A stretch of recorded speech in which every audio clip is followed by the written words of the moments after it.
दोस्तों, इस दुनिया में ऐसे कई नाम हैं जिनको किसी परिचय की जरूरत नहीं होती। ऐसा ही एक नाम है ब्रूस ली।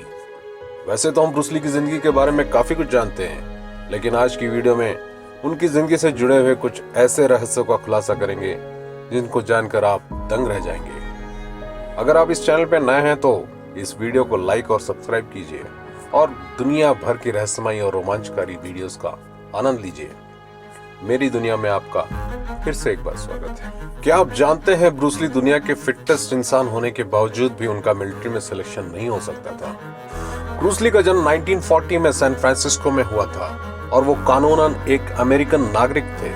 उनके जीवन काल के दौरान 1964 से 1975 तक होने वाले वियतनाम वार में अमेरिका ने अपने करीब 50,000 से भी ज्यादा सैनिक खो दिए थे। ब्रूस ली चाहते हुए भी अपना योगदान मिलिट्री सर्विसेज में नहीं दे सकते थे।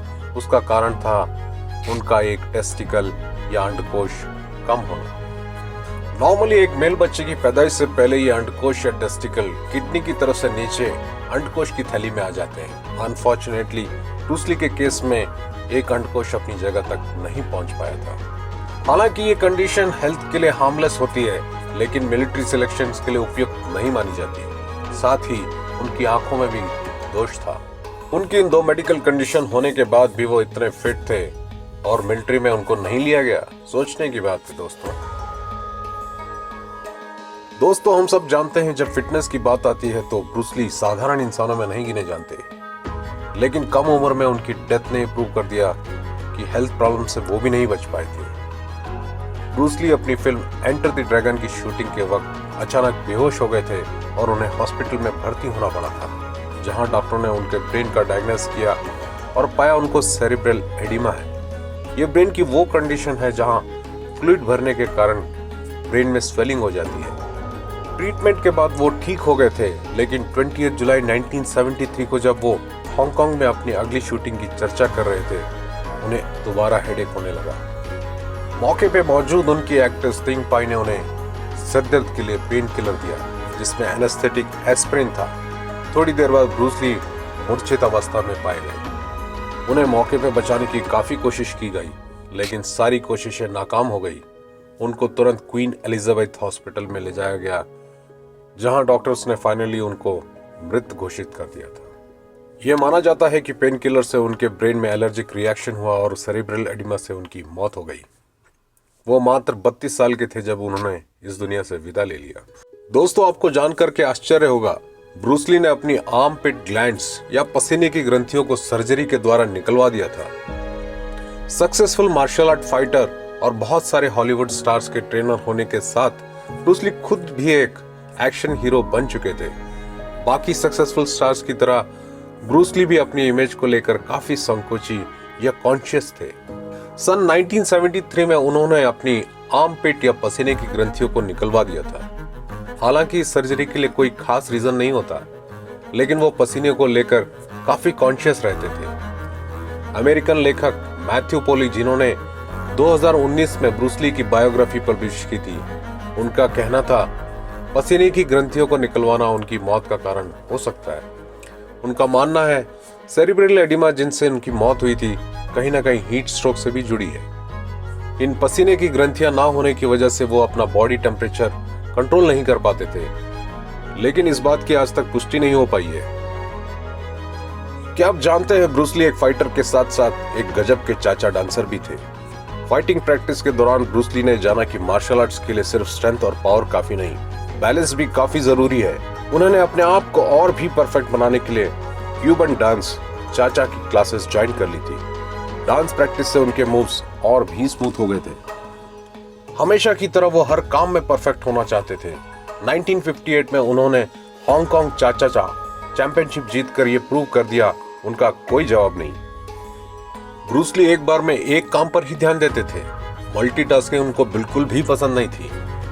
ब्रूस ली को अगर हमें एक शब्द में डिफाइन करना पड़े तो वो शब्द है फोकस। उनकी फिलॉसफी थी, अगर आप जिंदगी में कुछ पाना चाहते हैं तो पूरी तरह से उस पर फोकस करें। जब अचीवमेंट मिल जाए तभी अगले टास्क की तरफ बढ़ें। एक successful dancer, martial art teacher, action star बनने के पीछे उनका राज था फोकस। आज भी पूरी दुनिया उनके ये फिलॉसफी लोगों को अपना बेस्ट देने में इंस्पायर कर रही है। दोस्तों हालांकि उस जमाने के फेमस बॉक्सर मोहम्मद अली और ब्रूस ली में कभी कोई फाइट नहीं हुई थी, लेकिन अगर फाइट होती तो जानते हैं आप क्या होता? Robert Clouse, enter the dragon के डायरेक्टर ने 1987 में अपनी ऑटोबायोग्राफी में लिखा था कि ब्रूस ली ने एक बार उन्हें खुद कहा था कि मैं मोहम्मद अली को नहीं हरा सकता। ब्रूस ली का मानना था कि मोहम्मद अली इस दुनिया के सबसे बड़े फाइटर थे, यही उनका बड़प्पन था। असल में ब्रूस ली की ताकत का अंदाजा लगाना बहुत ही मुश्किल था। लोग सोचते हैं कि बड़ी बॉडी वाले के पास ज्यादा ताकत होती है। हमारे दिमाग में जैसे ही किसी ताकतवर इंसान की छवि आती है, वो नॉर्मली 6 फुट का होता है और उसका शरीर मसल से भरा होता है, जिसका वो एक्चुअल इस्तेमाल भी नहीं कर पाते।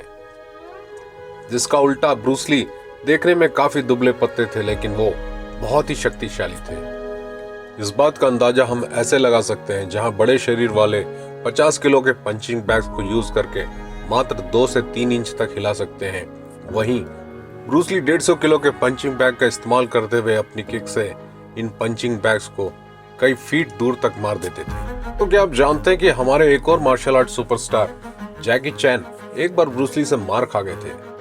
दरअसल ऐसा हुआ था, फिल्म एंटर द ड्रैगन की शूटिंग के वक्त जैकी चैन का एक छोटा सा रोल था, जहां वो ब्रूस ली को पीछे से अटैक करते हैं। शूटिंग के दौरान ब्रूस ली गलती से जैकी चैन को सच में मार देते हैं। हालांकि ब्रूस ली ने जानबूझ के ये नहीं मारा था। जैकी चैन का कहना है कुछ समय के लिए उनको तारे दिखाई दे रहे थे, जिसके लिए बाद में ब्रूस ली ने उन्हें सॉरी भी कहा था। दोस्तों फिल्म मेकर्स का कहना था कि ब्रूस ली के एक्शन इतने फास्ट होते थे कि नॉर्मल कैमरे में कैप्चर करना मुश्किल हो जाता था। आजकल के जमाने में कैमरे हैं जो 30, 60, 120 या 240 फ्रेम्स पर सेकंड कैप्चर कर लेते हैं, लेकिन 60 और 70 के दशक के कैमरे सिर्फ 24 फ्रेम्स पर सेकंड कैप्चर कर पाते थे। इस वजह से ब्रूस ली की काफी एक्शन ठीक से नहीं देख पाते थे। पर फिल्म मेकर्स जानते थे कि ब्रूस ली 1 सेकंड में 9 पंच मार सकते थे और 6 किक 1 सेकंड में। फिल्म मेकर्स को ब्रूस ली को रिक्वेस्ट करना पड़ता था कि वो स्लो एक्शन करें। ब्रूस ली एक मार्शल आर्ट आर्टिस्ट के साथ साथ एक अच्छे इंसान भी थे। ये हम सबका दुर्भाग्य कि हमने उन्हें बहुत कम उम्र में खो दिया। कमेंट करके बताइए आपको ये वीडियो कैसा लगा। अच्छा लगा तो एक थम्स अप तो बनता है। मिलेंगे एक और रोमांचकारी वीडियो में। वीडियो देखने के लिए शुक्रिया।